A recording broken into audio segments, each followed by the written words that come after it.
it looks like they know what they're talking about. It looks like they know what the cause of it is. They don't know the cause of any of those mental illnesses. None of them. They just give drugs. So what happens is 2/3 of the people that were fabricated that DSM, that Bible of psychiatry, were on board with the drug companies. So what was happening is they'd make up these mental illnesses, including something like, Southern Bell syndrome. There was one called Paris syndrome that happened to Japanese when they visited Paris and got cultural shock, and they called it a mental illness. They used to call homosexuality a mental illness. So what they do is they vote these things in and they vote them out. And I heard one report that these meetings were like a tobacco barn. The psychiatrists come in and, hey, I got a new mental illness, and they listen to it and they go, oh yeah, can we sell drugs with it? And they vote them in, they vote them out. There's no test for any of those mental illnesses, none. So that whole DSM is fabricated. It's all subjective. And if you put 10 psychiatrists in a room and you give them, even a middling difficult diagnosis, you'll have, 6 different diagnoses from them. There is no standardization for these things. They're subjective descriptions of pieces of behavior. They don't ever ask what the voices are saying. And when I was at the state hospital, I started asking them, what are these things telling you? What are these voices telling you? Because they were affecting how they were behaving. They were doing weird stuff. One thing they were doing was they stopped taking their meds. Why are they stop taking their meds? If they know they're going to go psychotic, why are they stop taking their meds? But virtually all of them did that at some point. So I did this survey. I got all the symptoms of paranoid schizophrenia, printed them on a sheet, and I'd bring the people who stopped taking their meds in, and I'd say, why'd you stop taking your meds? The normal excuse was, well, the side effects. Well, the side effects are horrible.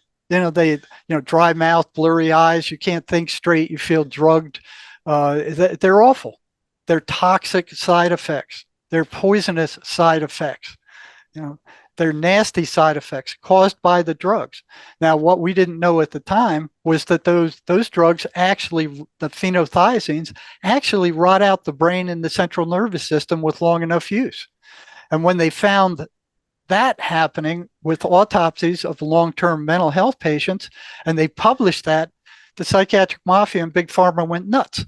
Oh no, it's not our drugs. It's not our drugs. It's the schizophrenia doing it. And they went with that. But these, thank God, there's some honest people in academia. They started feeding those phenothiazines to rats, mice, and monkeys, and found that with long enough use, it shrunk their brains. It rotted out their peripheral nervous systems.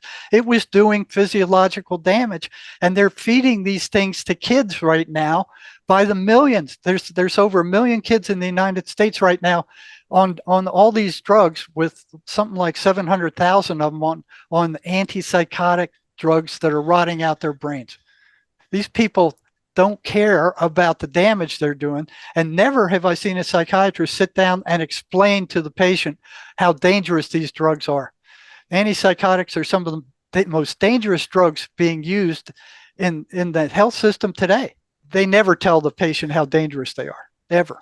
It's amazing they get along with that. So, I started asking these patients, what are these voices telling you? And it took a good while to get them to trust, because what happens if they complain about their voices, the psychiatrist just drugs them more until they're just zombies. So they learn on their own not to tell psych people about their drugs or their voices, because they get drugged and they get locked down. And so it took a while for them to start telling me what these things were doing. And I saw that the first pattern I saw was that they were consistently negative. They never said anything positive. They would tell the patient, "You're ugly, you're stupid, you're ridiculous, everybody hates you, everything under the sun." But it was always negative. So I went, well, what holds it on such a negative path? Why isn't it normally distributed like a regular hallucination would be? They're all over the place. Some are positive, some are negative. Some are goofy. They're just all over the place.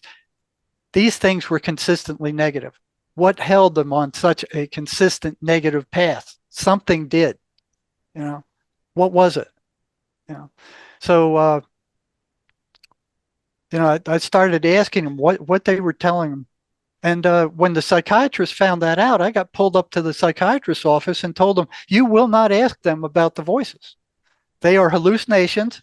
What you're doing is making my patients worse by reinforcing their hallucinations."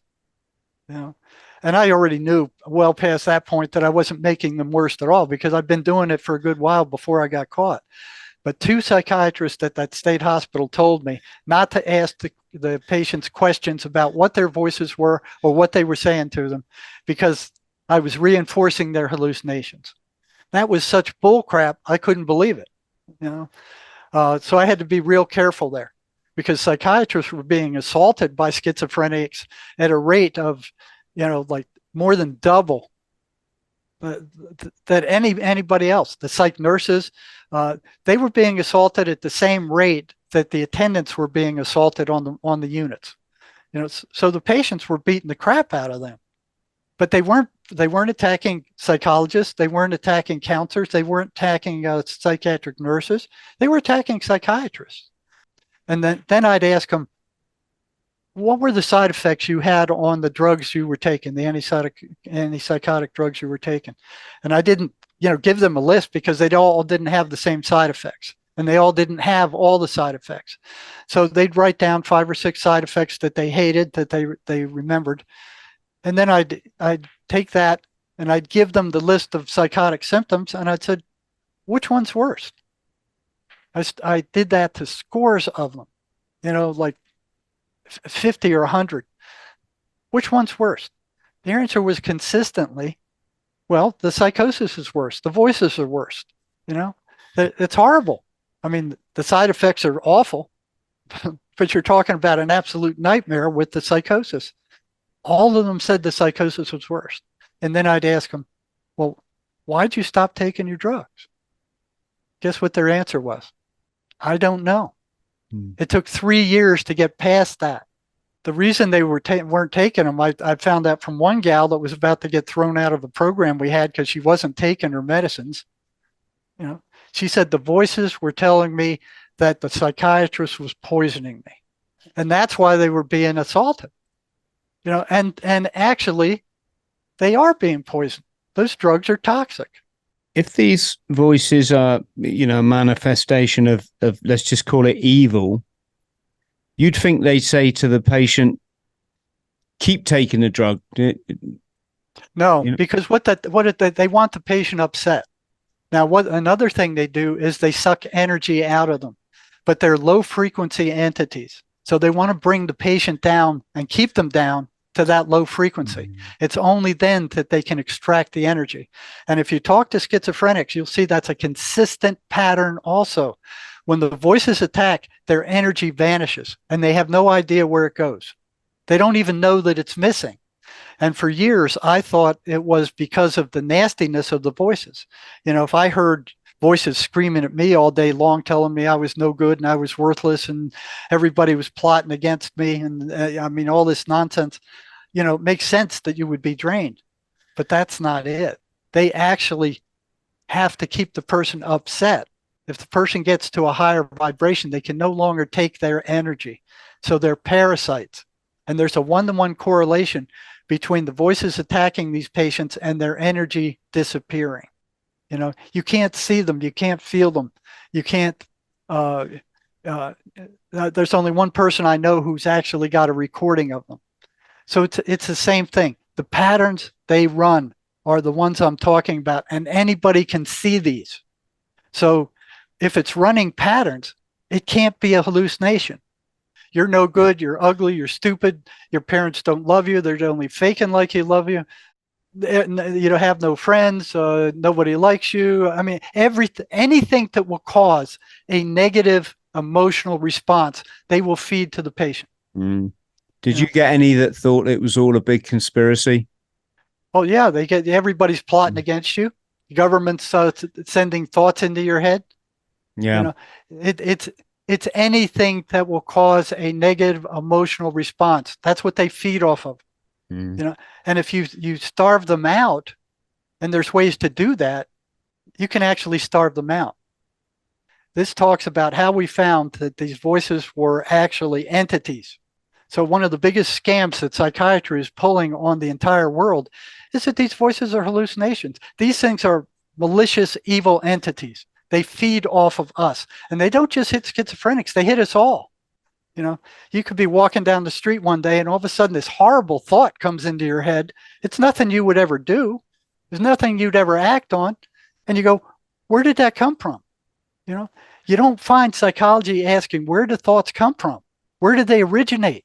They don't even address that. That was discovered by Emanuel Swedenborg, a Christian mystic, some 300 years ago. And the answer to paranoid schizophrenia is that where thoughts come from. They don't come from you. Your brain is the radio. It picks up those thoughts. Nobody's ever found a thought in anybody's head. They come in from the outside.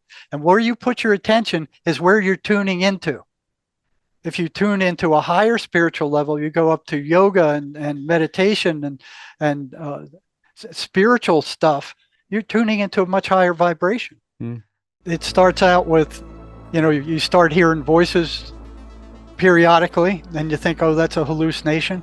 Then you come to and they go away. So you're convinced it's a hallucination. Then one day they don't. They're there permanently. There's not a single test anywhere to validate any of them. No lab work, no EEG, no EKG, nothing.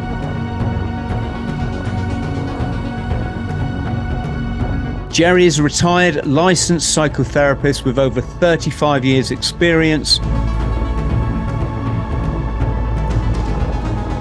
Nobody was curious about the voices that they were hearing. They didn't want anything to do with religion. If the patient read the 23rd Psalm, they went nuts.